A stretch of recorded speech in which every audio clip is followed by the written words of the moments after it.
Jeg synes, at der er nogen, der er voldsomt afklaret, og man kan sige, det er jo så fordi, de har gjort sig nogle erfaringer og overvejelser undervejs, og måske endda har en drøm, de har forfulgt fra barns ben på en eller anden måde. Og så synes jeg, at der er nogen, der gør sig nogle rigtig gode, som reflekterer rigtig fornuftigt over, hvad det så skal være for en linje, for eksempel. Det oplever jeg egentlig tit. Altså nogen, der er helt afklaret, man skal på gymnasiet, for eksempel, men så bliver de lidt i tvivl om, hvilken linje i forhold til, hvilke fag man kan få på hvilke niveauer. Så jeg oplever faktisk, at rigtig mange unge synes, det er et rigtig vigtigt valg, og jeg oplever egentlig også, at overraskende mange bliver i tvivl lige på falderæbet. Ja.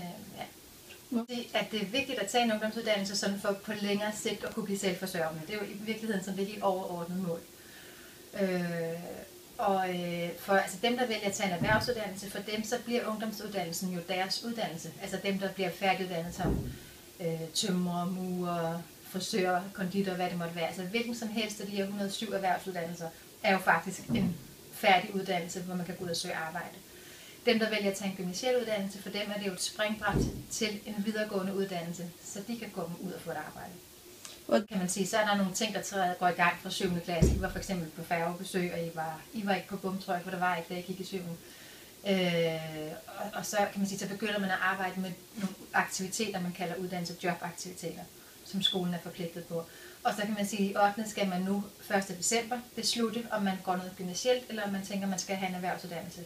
Og lærerne skal vurdere, om man er parat til det valg, man så har truffet 1. december 8. klasse. Og så ved vi jo selv her i 9. klasse 1. marts, at der er den endelige deadline.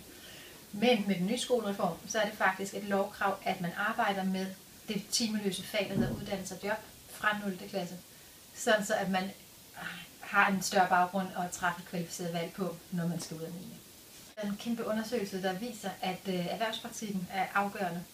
Eller at den i hvert fald har en stor indflydelse på, hvad man vælger. Og så kan man sige, så kan man jo have haft en god oplevelse eller en mindre god oplevelse. Men ligegyldigt hvilken oplevelse man har haft, så har den betydning for, hvilken vej man går, har det vist sig. Ja.